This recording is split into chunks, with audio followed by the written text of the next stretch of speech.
Hello and welcome back. Today we are here with the tenacious Austin Aries. Ooh, I like that one. That's a new one, tenacious. Thank you for being here with us. Thank you for having me. So you are a professional wrestler, former 3-time Impact World Champion, and a 6-time Impact X Division Champion. You were the very first multi-time Ring of Honor World Champion. You were in the WWE. You held 14 total championships and also held numerous international and U.S. independent championships, eventually becoming a Grand Slam champion in Impact Wrestling. You are the author of the book, Food Fight.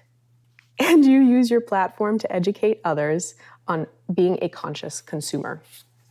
Can you share a little bit about your past and what led you to wrestling? Wow, that sounds so impressive when you say it like that, all on the list, right? What led me to wrestling? I kind of think it was just fate, right?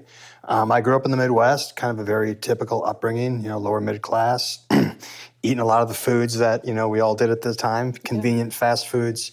I went to college because that was the thing you're supposed to do. What'd you go to college for? Well, I started out with mass communications and then switched to psychology and then realized it wasn't for me. I actually went to play baseball as an athlete growing up. So really, at the time, I started doing some traveling. Realized I was going to kind of stop going to college, trying to figure out what I was going to do for my life. Yeah. And one of my childhood friends called me up, said he was trained to be a wrestler a couple hours from where I was going to college. And, this was pre-internet days, not to date myself, but, I never would have thought of how do you become a pro wrestler? And it wasn't something you could Google at the time and look up wrestling schools. So out of curiosity, I had to go check this thing out. And so there was this little ring set up in a garage in, I think, Brooklyn Park, Minnesota. And that was it. I moved up on his couch a couple days later and started my journey of becoming a professional wrestler. Wow. And How old were you? 22 at the time. Yeah, and it was kind of like the clouds partying and that light coming down and kind of shining and showing me, this is the thing you're supposed to do. And cool. and that was it. And it's just, I always say when you find your passion or something that really lights you up, it never seems like hard work. Yeah. You're just so grateful to be able to do it. And that's how I felt about wrestling. And it took me about 4 years of doing the different, towns and kind of making your name. Again, there was no YouTube. You couldn't put your matchup on YouTube to get, feedback or to get people to see you. You had to actually drive to different towns, and hand your VHS tape to a promoter that you knew he'd never watch it. But that was how you got, here's my VHS tape and my 8x10, sir, and that was how you kind of branched out, very much like the music industry was back then. You had to hand your tapes out. And but after 4 years, I made enough money to be able to quit my side gigs of waiting tables and all my other side hustles and call myself a professional wrestler. And And did you work with somebody on your routine to make your VHS and everything? Did you come up with your a brand? No, it was literally just after training for 6 months, I had my first match. I'd wrestle only maybe a few times a month at first because there weren't a lot of shows to wrestle at. And again, I'm an unknown commodity at that time. So really anytime someone would film or you'd have someone try to, hey, could you get the camcorder and film my match? And you just kind of crudely put it on and hand it out. There wasn't a lot of science behind it then. I'm not very savvy when it comes to some of that technological stuff, But still, nevertheless, you got it filmed and you gave it to somebody and they liked it. We knew they never watched it. That was always the running joke. We know nobody ever, the only time people would watch the VHS tapes of younger wrestlers was after party when everyone's drinking beer just to laugh. Oh, you know what I'm saying? Do you still have this tape? I have a box of all my old tapes. Yeah, just, it's just your matches, it's just trying to put your stuff on there. What are the different types of wrestling and which did you do? There's amateur wrestling, which we all know, the Olympic style wrestling, amateur wrestling, the real stuff. Yeah. Then there's sumo wrestling, right? Mm-hmm. Which I don't know if there's any plant-based sumo wrestlers. I think I'd be very curious to find that out. I think it might be a little difficult. Mm-hmm. You could be a processed junk food. Yeah, vegan sumo wrestler. The impossible sumo wrestler. Yes, that would actually be a great name. And then there's professional wrestling, which to some people is the fake stuff, but we really get paid. So it's theater. It's it's a very interesting, unique genre of pro wrestling, and I think there's a lot of lack of real understanding of exactly what we do. And I think out here, especially in Hollywood, right? I mean, I like to think at our best, pro wrestlers are some of the best actors and entertainers in the world, right? is true. I say it's like the most real form of entertainment there is. We don't get a stunt double. We don't get multiple takes. We can't say cut and do it over again. You know, and a lot of it's, you know, improv. You know, we don't necessarily go in there and rehearse ahead of time. We're not, you know, practicing. It's a lot of improv and just creating on the moment. So yeah, very interesting. How much of a match is rehearsed and planned, and how much is spontaneity? Good question. Spill the beans. Yeah. I mean, it really varies per performer, and then also what you're doing that evening, right? You know, when you get to like the pinnacle, which is WrestleMania, it's like the Super Bowl of pro wrestling. Oh, I didn't know that. I was in WrestleMania 33, Orlando, Florida, about 70,000 people. But even that match, we didn't really get out there physically and practice anything. You know, we discuss some things that we want to do in the match, the kind of the story that we want to tell. Okay. We obviously know what the outcome is. We know how much time we have to tell our story. But I'm not someone historically who really gets in the ring before the show and does a lot of practicing. There's some performers who do like to get in there and do some stuff. And I think it also depends on your experience level. I've been doing this for a while, so there's really nothing I have to go in there and try, as long as I understand what it is that we're trying to accomplish. Every once in a while, you have some bigger stunts or you know, moves or things that you want to make sure you have the right spacing or just to make sure that the setup is right. So, but for the most part, you know, there's a lot of spontaneity, right? Like, because again, we're doing this in front of now again, luckily we're doing this in front of a live audience. Yeah. And so the worst thing you want to do is have this boxed performance that you're set on doing, and you take it out there in front of a live crowd and it doesn't connect the way you thought it would, or it doesn't resonate. And instead of like switching it up on the fly and then kind of going with what they're feeling, you just kind of stick with what you're doing, and then it kind of misses the point. So, you know, I had a match over in Europe actually where I was taking on a guy that was from close to where we were performing. And I just thought, because of, you know, me being from the States and kind of a more well-known name and him being kind of a local guy, underdog, that they would immediately want him to win. I'd be the bad guy and he'd be the good guy.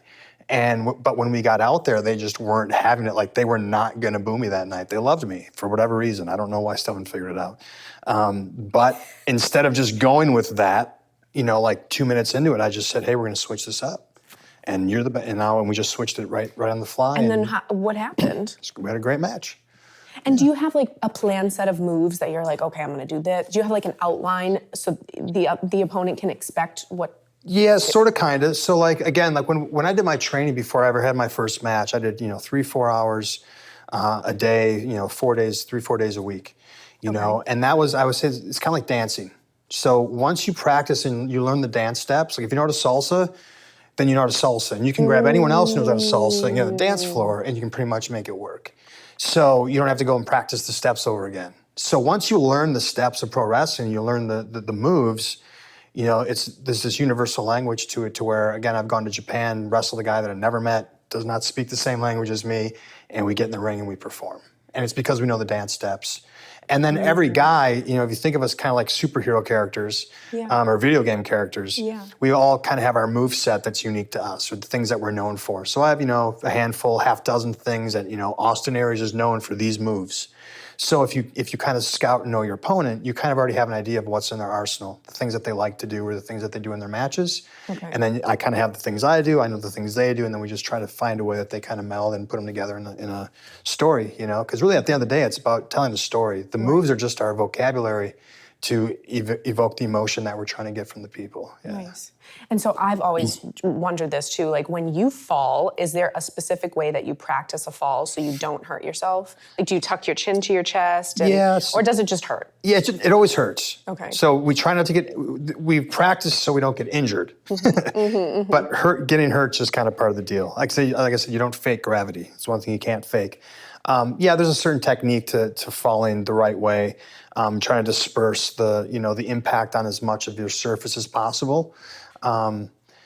So yeah, and it saved me a couple times. In the winter once, I remember I was trying to walk up my uncle's driveway with a bunch of presents for the holidays, and I had these dress shoes on, and I get up a few steps, and I would just like slide back down the driveway. And I tried this 3 or 4 times, and I was kind of wishing the rest of the family would come to the window and kind of watch this, because I was actually starting to laugh. And then finally I'm gonna get up this time, and I really tried, and I just One foot went out from underneath, but you know what? Because of my training, I land perfectly on the concrete, not a problem. Whoa. Brushed the snow off, picked up the presents, and moved on. So, Yay, you saved but yeah, it. there's a technique to it, but there's Okay. also, there's a certain physicality to this that if you don't like pain, you're not going to last very long in this industry.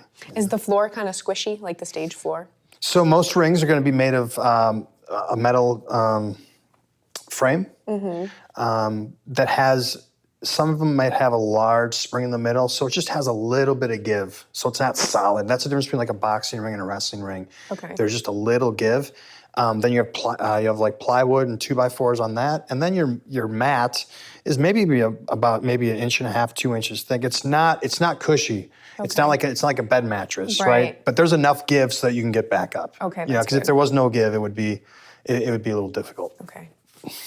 You were in the height of your career when you made the decision to adopt a vegan diet. What inspired you to go vegan, and were you concerned it would impact your athleticism? No concern over the impact. If anything, from what I'd been learning, I just felt it was a natural progression of continuing to optimize what I was trying to do. Really, my journey of pro wrestling started at the same time that my journey towards veganism started, which was in 2000. And so for 10 years, I kind of did the vegetarian thing and was learning. And being from Wisconsin, dairy was a little difficult to kick, right? And then, I kind of lied to myself a little bit about some of these things. Oh, well, the cows don't die, so it's not as bad. Or I need this protein, so I'll eat the chicken or the eggs. But really, there was something just innately that didn't sit right about eating animals. Just kind of, it wasn't appetizing to me.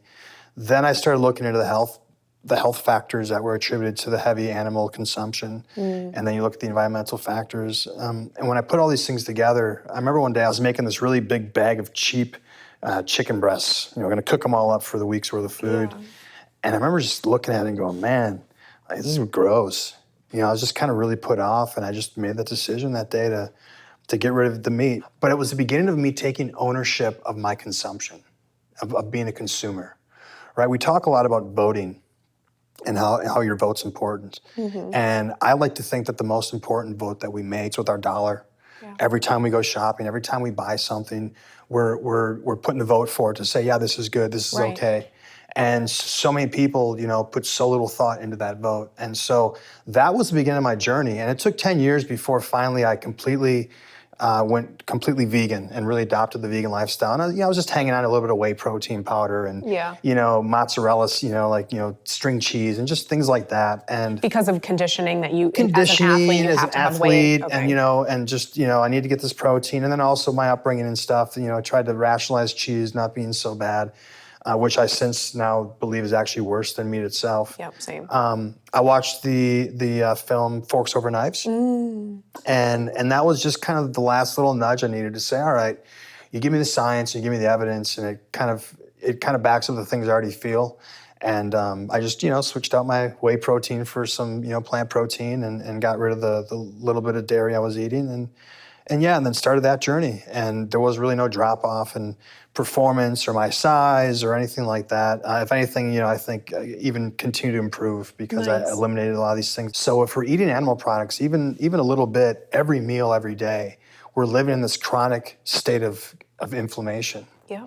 And, so when you look at all disease and all these issues, I don't know how you allow your body to heal if it's constantly inflamed and constantly fighting that. It doesn't. So, it just, I don't know. It was my thing. And I realized it wasn't as hard as I thought it was going to be. And then the real revelation was how misled I had been with the foods I had been, brought up eating. And not just animal products, but you get to preservatives like BHT and colors like red number 40 and fake sugars like sucralose, Splenda, all these things. Then you start, why is there fluoride in the water? Why is there aluminum in my deodorant? Yep. So like really just peeling back these few first layers. And it really started with this guy I was traveling with. After I dropped out of college, I got out of the Midwest and I started spending some time in the West Coast, which I really hadn't been. I was in Arizona, like Flagstaff and Phoenix, and a little time in California. And this guy I was traveling with, they had a custom a blown glass company. So we would hit all these festivals, and this guy was out there just hustling, like, giving his cards out and trying to, make deals. And we were driving one day, and he said to me, red meat and pork's not really good for you, bro. And I was like, what do you mean? He's like, and he was just hammering this home, just hammering it the whole trip. Red meat and pork's not good for you. And so me being inquisitive, after I, was kind of done traveling, like, I'm going to look up and I'm going to look into this and see if this guy was, full of it or not. Yeah. And I started doing my research, and like, he wasn't lying. Yeah. And so that was really the first layer I peeled back, and that kind of piqued my curiosity, and I just kept peeling back layers. And the more I found out, the more angry I got, and I think the more I really wanted to take a stand against this. And the correlation with pro wrestling for me was, a lot of my fans are kids. And a lot of my fans come from, rural areas, maybe not major cities. And I would go do these signings, and I would be seeing these 8 and 10-year-olds who were already, obese, on their way to type 2 diabetes. They're on their way to, different health ailments. And I realized, like, I have this platform, and, as an entertainer, I say our job is to help people forget about problems. Yep. But then I realized maybe I can help people start to solve their problems and start fixing some of these issues. Ooh, I love that, actually. And when you empower people, like, to realize, like, it's all in our hands. Like, there's a reason that they spend so much money in advertising and marketing and conditioning and indoctrination.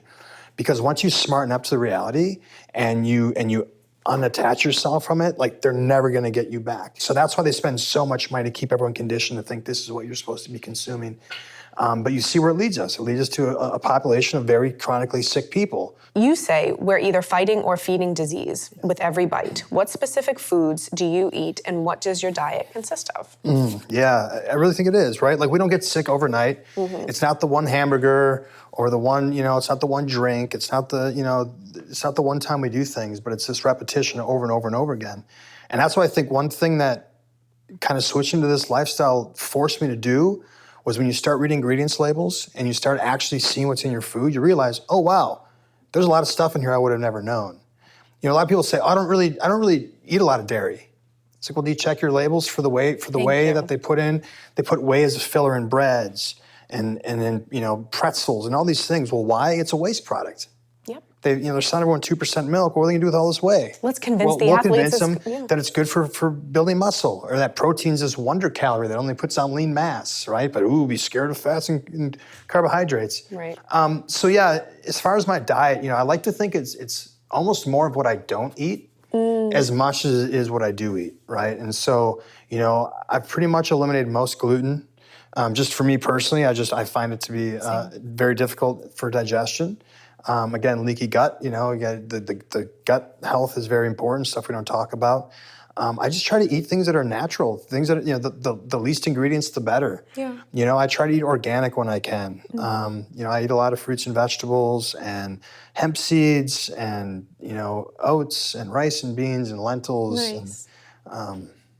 And 80-20, and then sometimes I eat vegan pizza, and that's okay too. Yeah. But I think it's just about, flooding the body with nutrients. So I think as I've gotten older, that taking that athlete mentality of always thinking about your macros and like protein and calories, and now I'm like, oh, micros. If I'm getting all my micronutrients, it's gonna be really hard not to get my caloric needs, right? So I try to hide greens and everything, frozen spinach in the shake in the morning, So there's just, and then it's just more, again, the things I don't eat, right? Yeah. Again, the animal products, I don't eat those. I don't do fake colors. I don't need anything to look pink to think that it tastes good, For sure. Fake sugars, I don't do that. I just try to eliminate all these chemicals and these unnatural foods. Nice. And then you mentioned something about protein powder. Yeah. Do you still do protein powder, and if so, which one? Yeah, I do on occasion, and it's difficult because my research has indicated that the plant protein powders tend to be the most guilty of heavy metal toxicity, right? Because just again coming from the soil and the ground. So I've definitely gotten away from the mentality that I need to use these things every day, but I do occasionally. It's a supplement. And I also am a firm believer, like, no matter how good we eat right now, with the way the food system has been kind of degraded, that we have to supplement. Like, it'd be nice if we didn't have to supplement, but we all need B12. Listen, they're giving the cows B12. the cows aren't getting the B12 from dirt anymore. You know, B12 is against a bacteria comes from dirt. Right. Well, historically, we would get it from the animals transferred because they'd eat dirt, and then we'd get it from them. But now they're having to, fortify the cows with B12 because they're not eating dirt because they're in these factories all day. Yeah, and we're washing our vegetables too. We would get it from vegetables back in the day. Exactly, but now, so I think supplementation is important, but again, like everything else, where you get your things, where you source it, the quality matters, So protein powders are the same. There's a company that I like called Purium. They've got really good products. They have independent testing against heavy metals. They've got a good green shake in the morning that gets a lot of my micros in it, like the B12 and things like that. And then they have like a more protein shake if I'm just trying to get something, for a post-workout or something like that. As a professional wrestler, your body can endure some serious pain from the sport. What did your physical therapy and recovery regimen look like? And did any specific foods help as well? Yeah, very grueling. And really the travel of pro wrestling is almost as bad as the actual wrestling itself. We'll go do 15, 20 minutes in the ring and then go hop in a car and drive 5 hours, or go sit in a plane for 5, 6 hours. So that takes a toll too.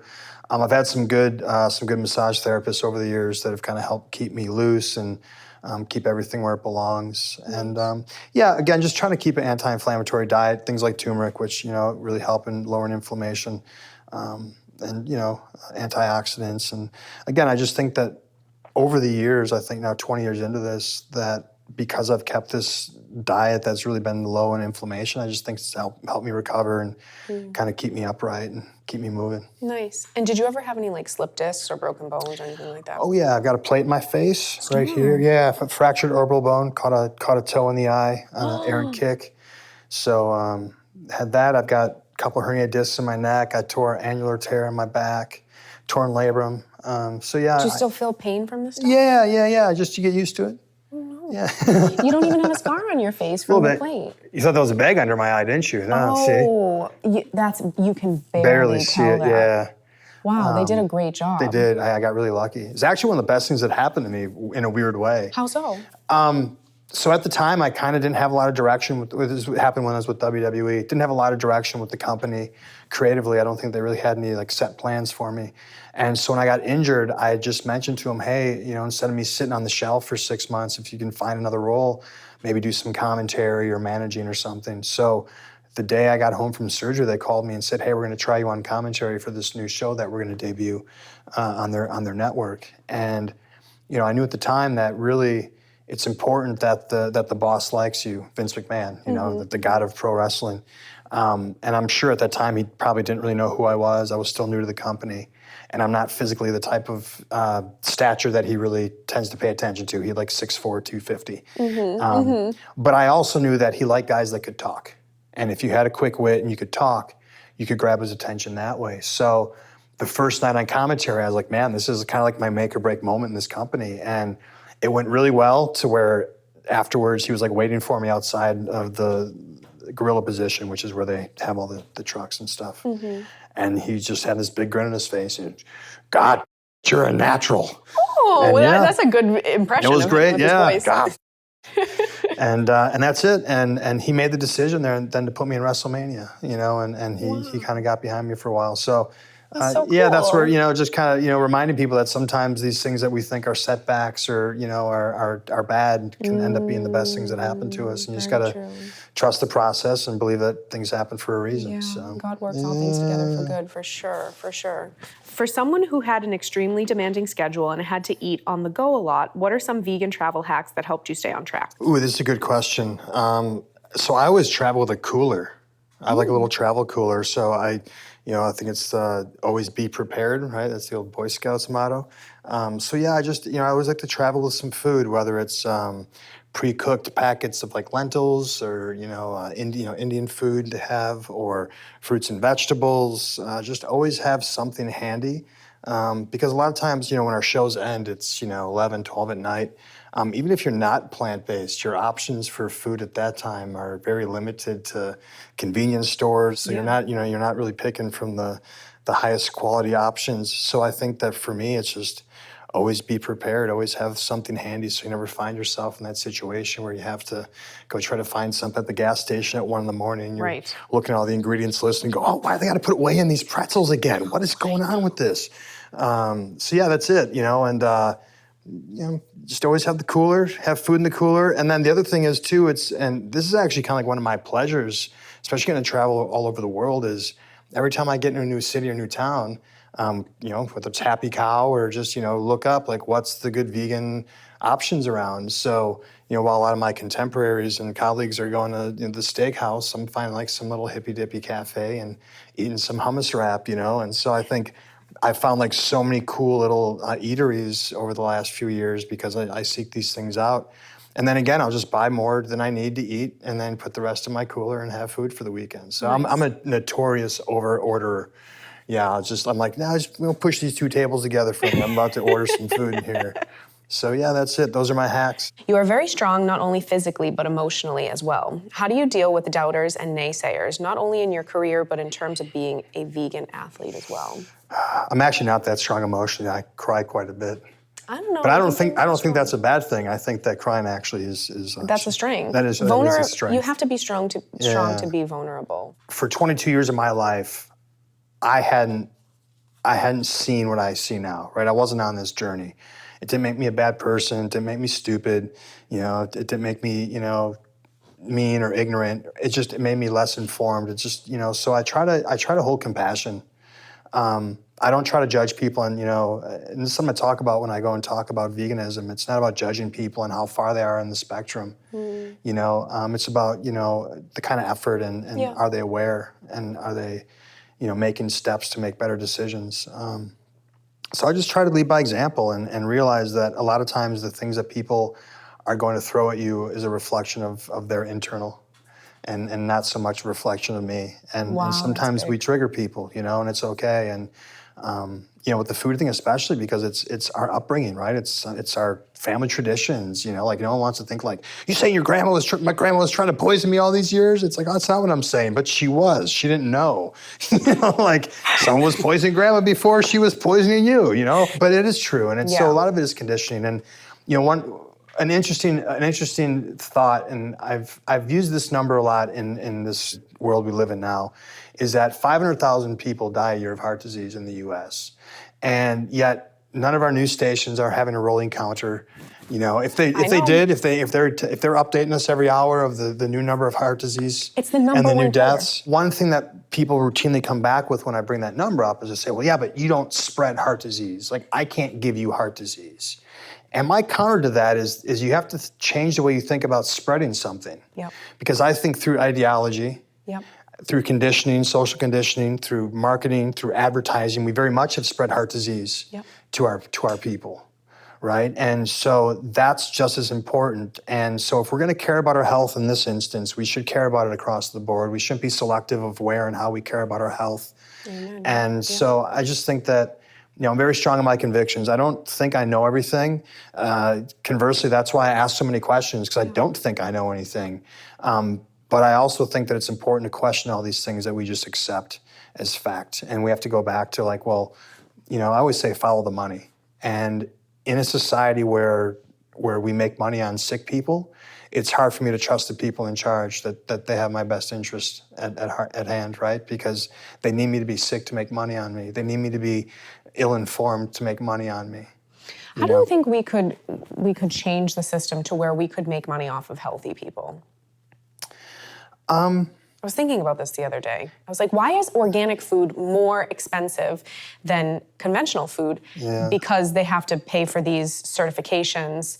And so why aren't there and then people who have genetically modified food get government funds for that, and why isn't it switched? Why isn't the government helping organic farmers and giving them funds to produce that food? How do we actually get it back? I mean, frankly, it's because right now our world, and not even just this country, but I believe our world is being run by the pharmaceutical industry. And as long as that's the case, then we're going to continue to peddle people to be sick and to believe that they're the only solution to the ailment. And so that's you're going to the very tip top of the chain of why we don't incentivize people being healthy. Again, I've talked about this through this whole pandemic. I haven't heard any of our leaders anywhere talk about breath work, because I believe because you can't patent breath work, right? Meditation, eating right, getting sun, all these natural things that have been shown and you know, over years and years and years, that these things work to actually make people healthy.